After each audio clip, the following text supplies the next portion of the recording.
All right, welcome all. My name is David Pettish. I'm a reporter with the Kane County Chronicle. I'm going to be hosting this session on behalf of the Shaw Local News Network. I'm joined by our second group of candidates for District 303 school board race in the April election. I have Thomas Lentz, Elias Palacios, and Jenna Hancock here with me. Thank you all very much for being here. Thanks for having us. We're going to get started with brief introductions, starting with you, Jenna. Why don't you tell us a little bit about yourself, your background in D303, and why you're running? Sure. Thank you for having me. So I am Jenna Hancock. I am a longtime resident of St. Charles. We laid down our roots here in 2016 when my daughter started kindergarten. And so we have two children in D303. So I've got one in 8th grade and one in 4th grade right now.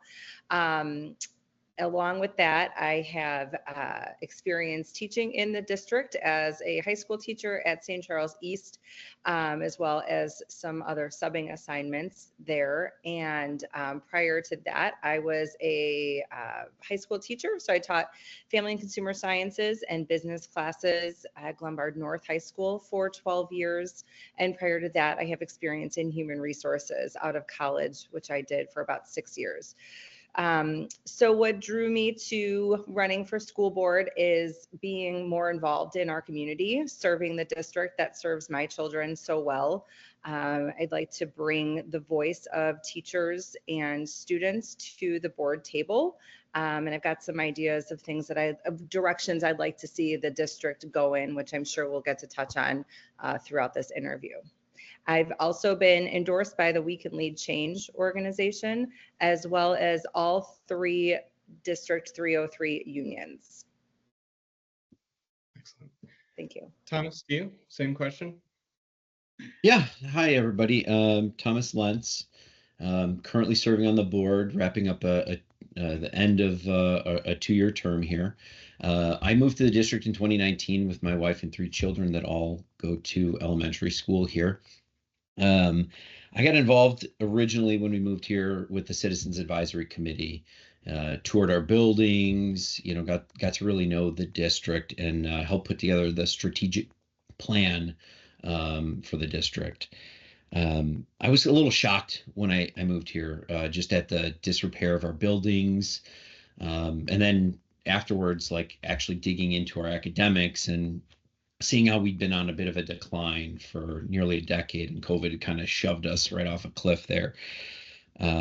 Since joining the district, we've tackled a lot of problems, namely our enrollment issues. We had severe overcrowding on the west side of the district due to some previous board decisions. We've dealt with that. We're in the process of putting in place a cell phone policy, and we're now one of the only districts in the entire state to have a 5-year budget. I'm very proud of that. Very recently, the district also showcased for the first time a program being put through the academic ROI process.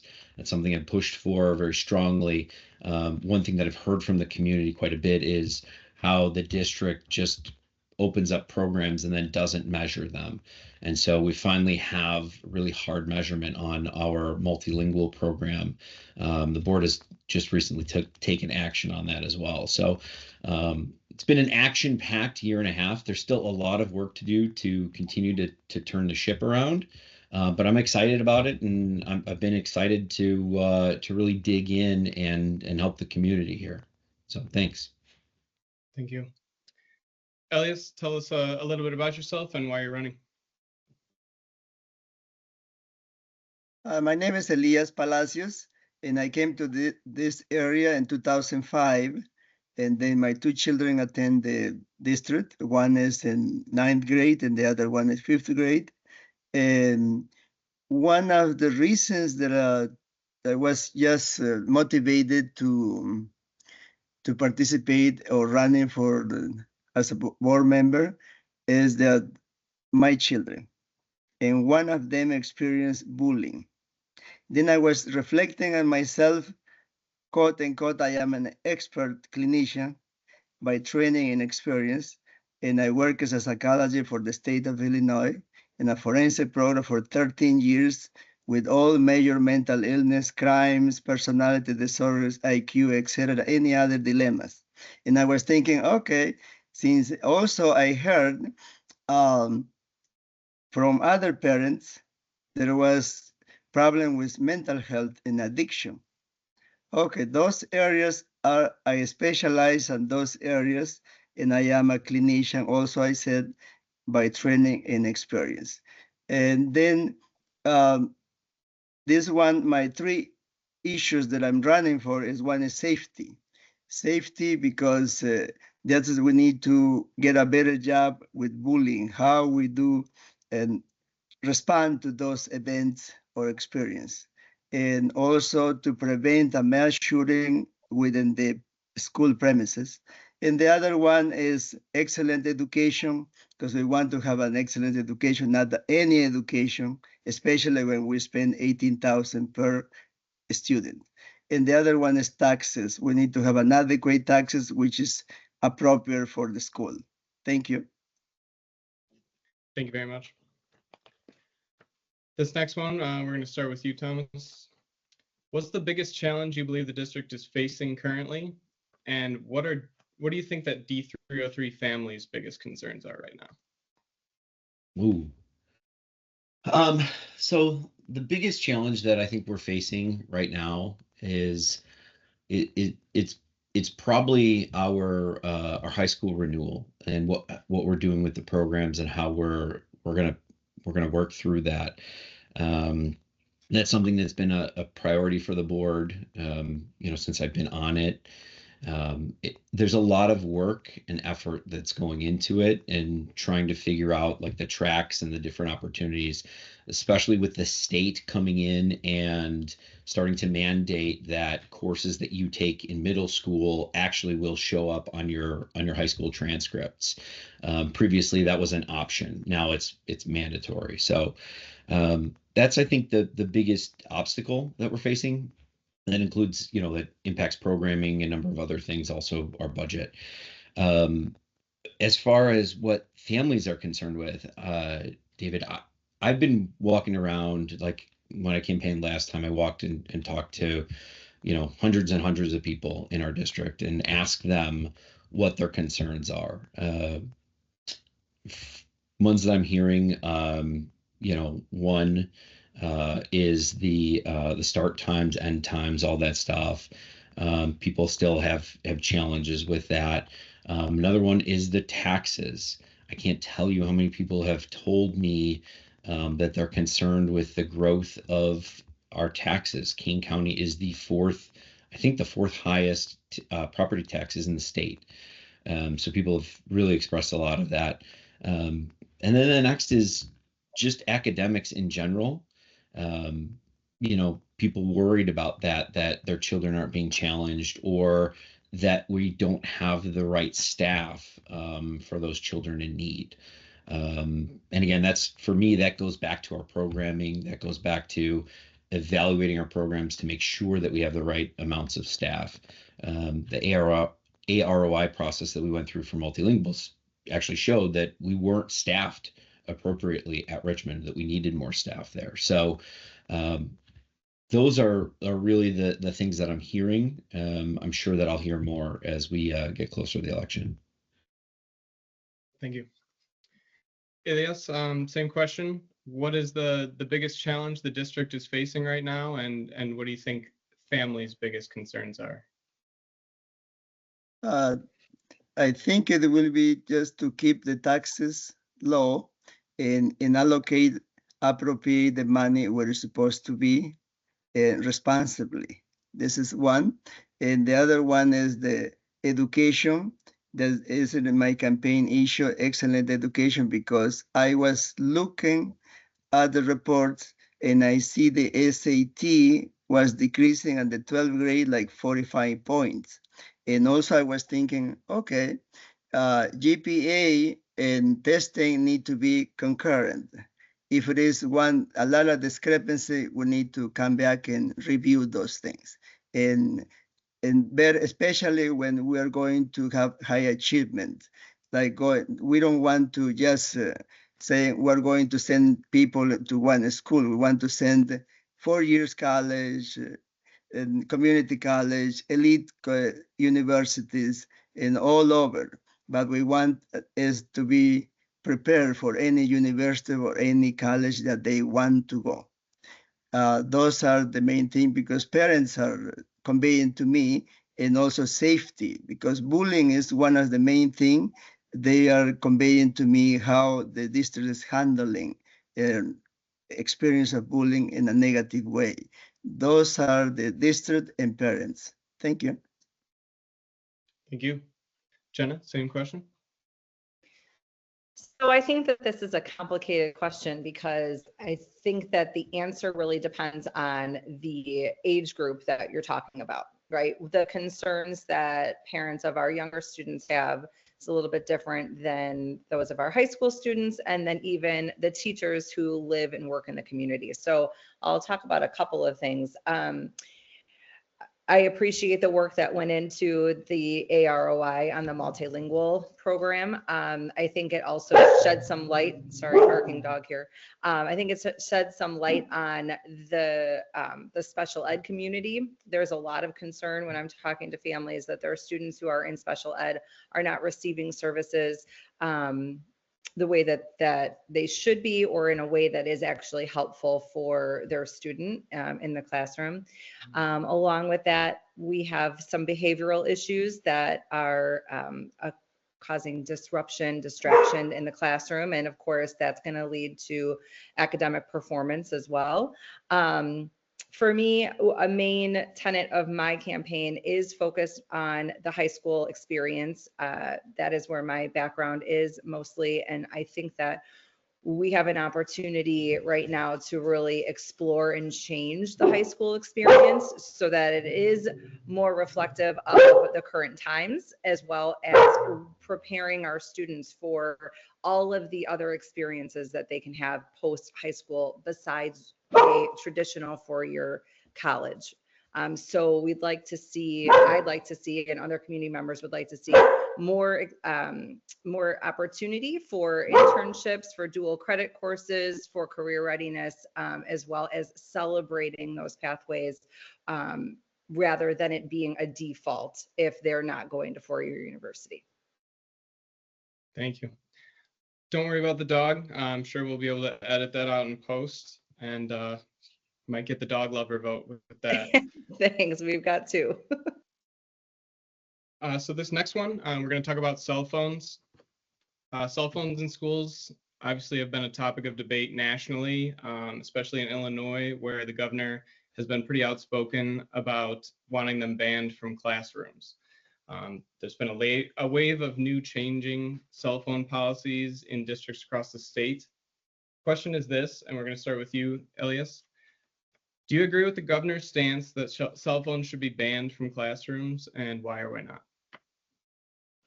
And I don't know the details of his proposals. What I do know is my ideas and my opinion in what I stand is that I think is cell phone shouldn't be allowed when they are in classroom ongoing basis. However, they can have their phones at the school, and it has to be in a proper way that they can reach easily when an emergency or any attempt or anything which is unusual. It's just for safety reason. But within the classroom lessons, it shouldn't be none. I mean, this is my response. Excellent. Jenna, same question. So having taught high school for the last 15 years, I can tell you that cell phones are a distraction, and it causes a loss of learning and mostly a loss of engagement with teachers and other students. So I fully support removing cell phones from the classroom. I think that this cell phone committee and the proposal that in the direction that the district is going is the right one. I do think, like any other rollout for a district, that it's not just to say that this is the rule, but this is how we're going to approach it. So being very intentional about the rollout of the program.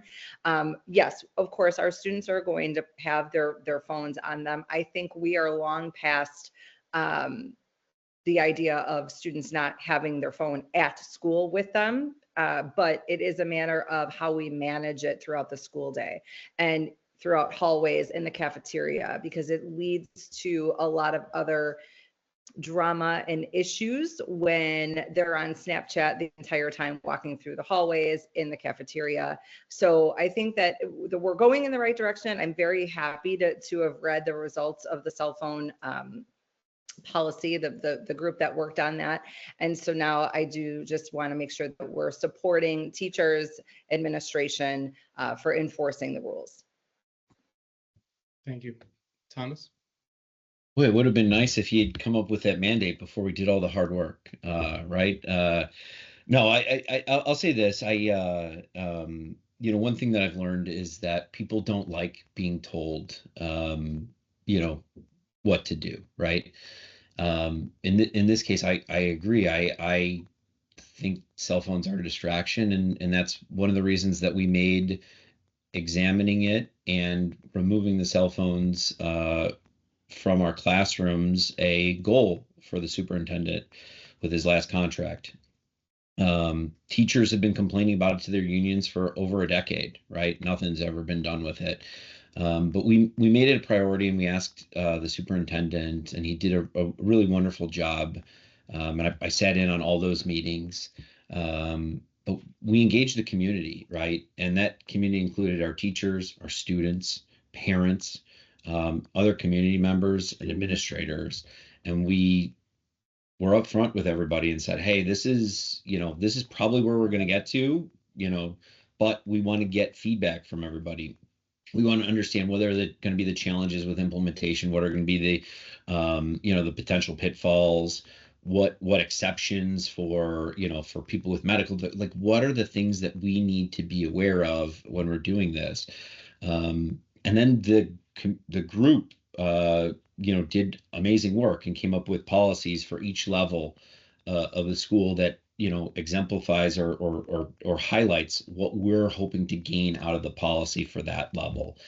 They're in the final steps of implementation. I'm hopeful to see it come officially to the board, and then us ratify it as the new policy for next year. So it's been a lot of hard work, and the one thing that still sticks with me is the kids themselves actually gave us feedback and said, hey, I don't care if you take, I get why you would want to not have the cell phone in the classroom, but the thing that I'm worried about is consistency. I want every teacher to enforce it consistently. I don't want a different policy in Mr. Smith's classroom versus Miss Wood's. I want the same policy. And again, that's what we owe. We owe the students and our teachers to be consistent.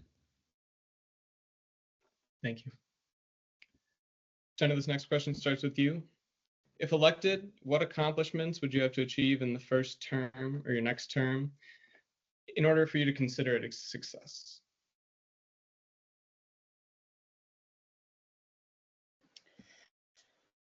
Well, I think that one of the things I'd like to see, and I would want to actively participate in, is engaging the community on a more regular basis outside of just strictly board meetings. I think that like a coffee with the board would be a great idea. Some ways to get more community members engaged in the process and gather their ideas. And so that would be one thing I'd like to roll out, obviously within the parameters of what is allowed for the board.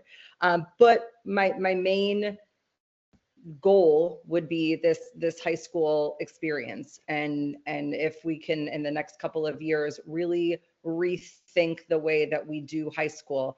I'll point out that at our high schools we spend 42 minutes a day traveling from class to class with our current schedule, and we need the time, because if you've ever walked through St. Charles East, you know you need 6 minutes to get from one area to the other, if not more, right? But I think we can be creative with what the school day looks like, and change around our schedule to accommodate so many things, but also to get more academic time within the day. And that can really help with our start times or our end times. We've got a lot of people who are very concerned about high school starting at 7:15 in the morning, and I echo that concern. But I think that we can rethink the way that we have our school day. We have been doing high school the same way for like the last 50 some years. And so if we can gather community members, gather business owners, gather teachers, students, and really rethink how we do this, and by doing that, allow for more opportunities outside of the traditional classroom because of an altered schedule, that would be considered a success for me. Thank you. Thomas, same question. If elected, what would you have to accomplish this term to consider it a success? I mean, I got a lot done in the half a term already. I didn't expect it to have as much, from redistricting to strategic plan to being now one of the only districts in the state with a 5-year budget. David, I think for the next term to be a success, I'd like to see that we stick to the 5-year budget. That we hold administration accountable for all of our programs. The feedback that we've gotten from the community for, having gone through this AROI process for examining the multilingual program has been tremendous. I did not expect it to be so refreshing to hear some of the things that people had to say about it and the detail that our administration went through. The administration themselves, actually, just from a collaboration, everything, I want to see that, and back to the thing, what would be success? I'd like to see that done for all of our major programs. Because again, it would be incredibly helpful for me to be able to, when a community member comes up and says, hey, I don't think this is staffed right, or I don't think my kid's getting enough attention, or hey, we do have a behavior thing and it's taking class time away. Like, I would like to be able to say, listen, here's where we're at. Here's what the program's supposed to do. Here's how it's staffed. And then these are things for the board then to look at, examine, and say, administration, are you doing what you said the goals of this program are? How are you meeting them? And you're not meeting them. Okay, why aren't you meeting them? Is it you're not staffed right, or is it the program needs to be tweaked? So these are things that our community is hungry for. And I think we're just getting started with opening up and being very transparent about those. So that's what I look for in a next term. Thank you. Elias, to you. Do you need to hear the question one more time? No, I already heard twice, but thank you. And I will be concentrating on these 3 areas that I mentioned. However, safety is my first priority. If it is not safety, they will not do a lot in education, academic, and any other things. And then my concentration will be how we deal with bullying behaviors or incidents, and also how to prevent and measuring, especially what do we do? It's like a review, an assessment. What do we do now? And how can we improve that particular and then get better? Just because my education experience in mental health and addictions, then I can utilize in order to review and see programs in different light. And also the education academically, for me, it will be more concentration on getting together like GPA and all the testing, especially 12 grades, 11 grades, and also in vocational testing or screening. For me, we need to start earlier, not like at the end, 11 or 12. It will be earlier from the middle school, we can start, and then by 12th grade, we already expert, and people will be already with better directions before go to college. Thank you. Thank you. Next question is going to start with you, Thomas. What changes do you expect to see in the district over the next 10 years? What will be different, and what will that change look like? One thing that I'd like to see in the district is I'd like to see us have a bit more of a focus on kind of the longer term planning, and not be as reactive to things. I think we're in the throes of kind of changing over from that very reactive mindset, that mindset in the past that closed Fox Ridge, that combined schools when there was a challenge with No Child Left Behind, and didn't hold itself accountable. I've been a very strong champion of measurement, of being very open about the budget. I would like to see us as a district figure out where our strategic investments need to be. There are some programs and other things that may need more space, or we may need to utilize things. I mean, we're looking at, in the next little bit here, we're looking at a significant crunch at the middle school level with the number of seats we have available.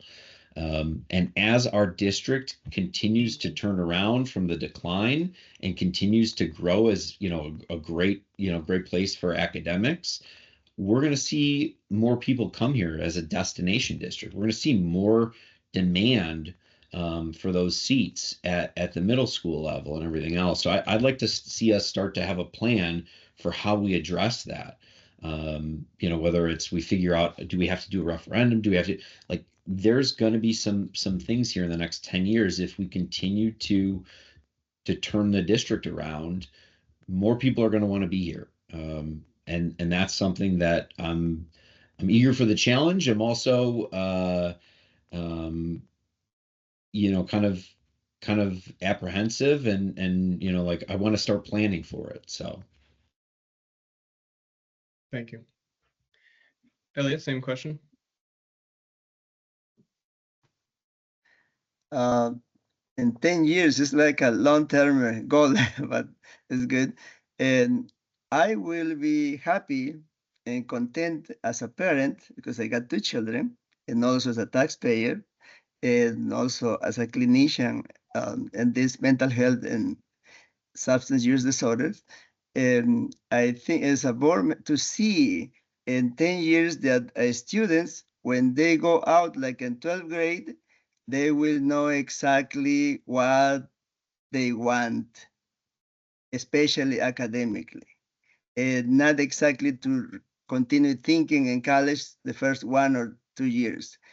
What we can do, as I said a minute ago, is screening earlier from the middle school and then high school at the beginning. By the 12th grade, they will be happy, they will be content, and they will be with good grades and also testing, and also they will know better about their vocation or what they are good in the future. And the other one is also to decrease substantially or eliminate, that will be ideally, no bullying experience. We can do with prevention measure. We need to be prepared. Again, this is very important to prevent any, and if we early intervention, if something happened. But in 10 years, my hope is not to get, it will be better. Thank you. Thank you. Jenna, same question. Yep. So when you said 10 years, the first thing that came to my mind was I was just at the board meeting, or watching the board meeting from Monday, and it was referenced just how many students transfer in within the first month or so of school. And so St. Charles has always been a destination city to live in. It's a wonderful community. Our schools have been an attractive place for people to raise their families. And so I think that is going to continue. And I would piggyback off Mr. Lentz that I do believe that we've done a lot of reactionary decision making in the last decade or so. And what that does is it costs money.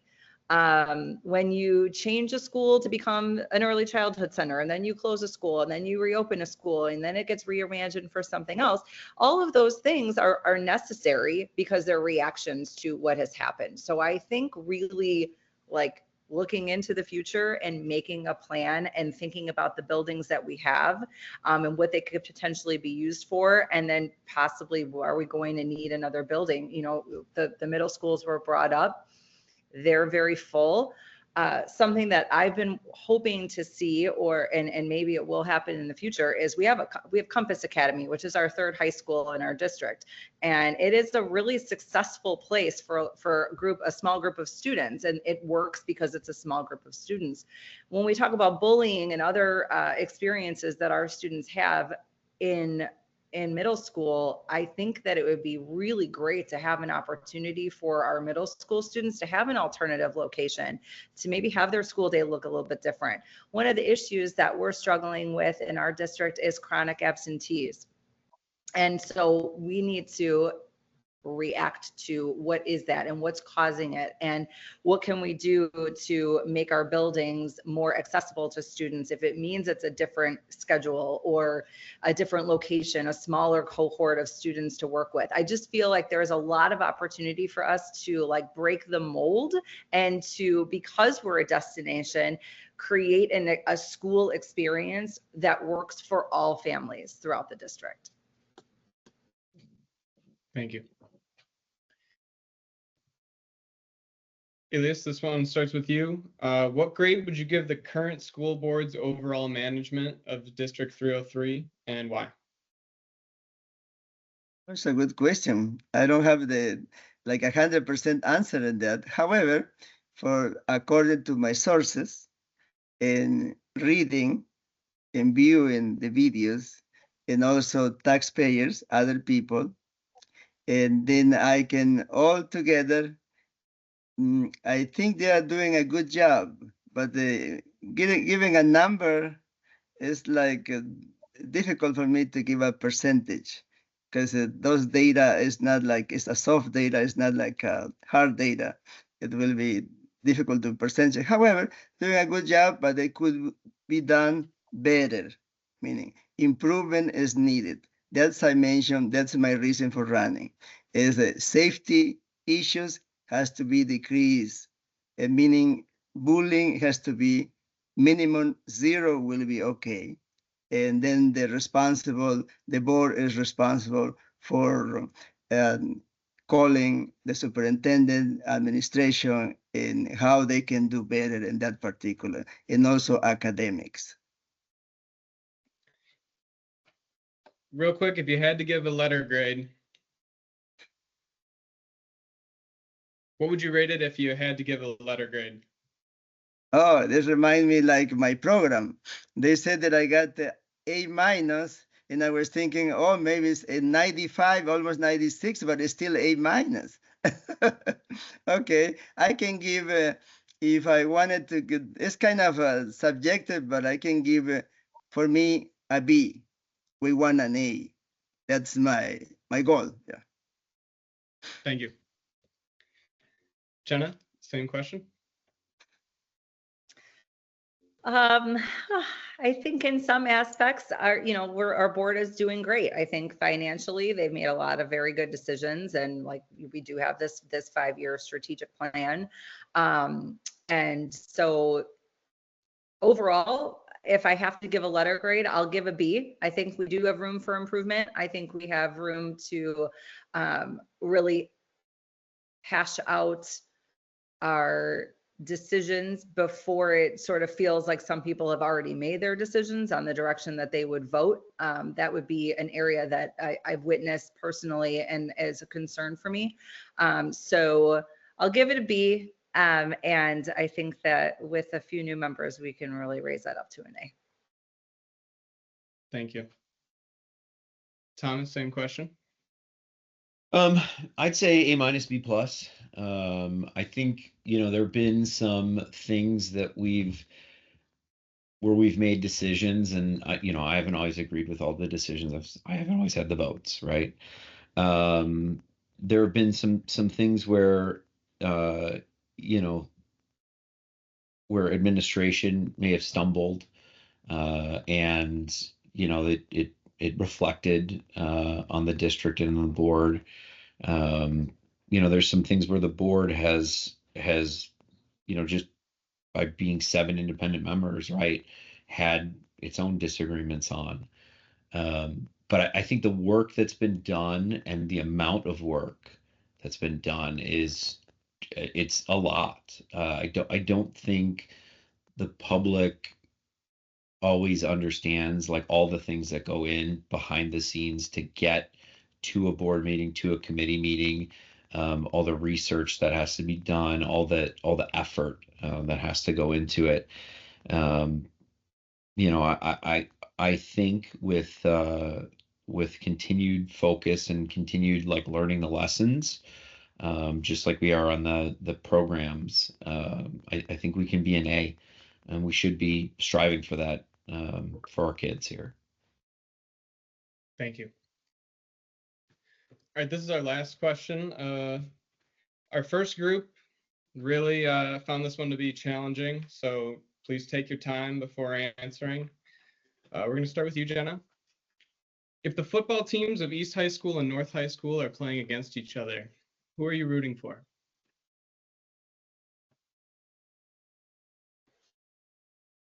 Well, my children will go to East. And so, if I end up with a football player on the field, um, I think I have to root for my home team, right? But ultimately, St. Charles is our home. And we, even as East family, we go to North games, we go to events at North. And so I think that really what the question is getting at is, are you going to make decisions for just your children, or are you going to make decisions for the community as a whole?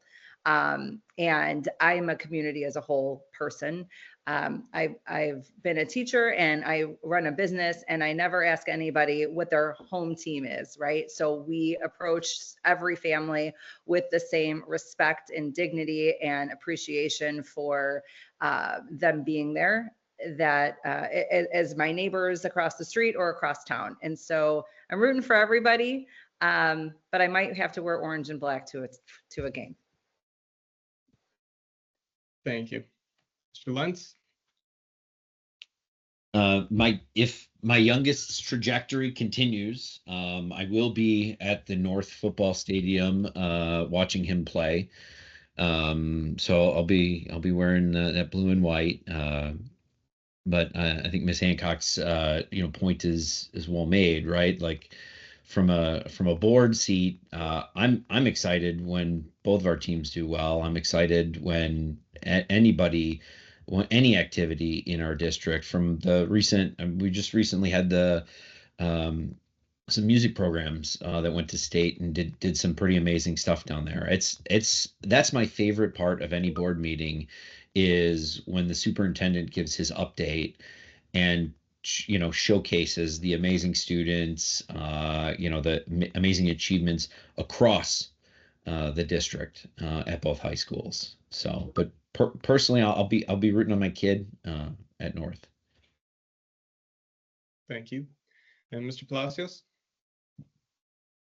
This is a hard question, and I am the last one to answer. Okay. This reminds me just my son. My son is in high school at North, but sometimes he goes with his friends East, sometimes North, and I go to both. And it's in practical matters. And then sometimes I take 1 or 2 friends, and then we got 3 or 4 to East, sometimes to North. And that's the same policy, I think, as a board member, meaning it's one team. It's like United States is one nation, meaning it's the school district 303 is one team, one district, and one goal for everybody. However, as I said, like the others, I will be with my son or daughter in one school, but doesn't mean it's not, we want all one team for every students. They have the same opportunities. Thank you. Thank you very much. That's the end of our questions. If anyone needs to or feels the need to make closing statements, we have time for that. Otherwise, I really appreciate everyone coming out today. I'll just say thank you for having us. Appreciate the questions. And early voting has started, and the actual election is April 1st. So hope people can come out. Yeah, thank you very much for having us and for the questions. That they're thought provoking, and being put on the spot, sometimes not having the time to do the research, you kind of think of things afterwards, and I know that will happen for me too. But ultimately, I hope that what you see is a person who is eager to serve the district and to govern on the board, and to bring my experience and background to that task. Early voting, get out there. And thank you for inviting us, Elias Palacios. And also, I plan to do a good job, a better job, an excellent job as a board member. And please go out and vote, early voted, and also April 1st. Thank you.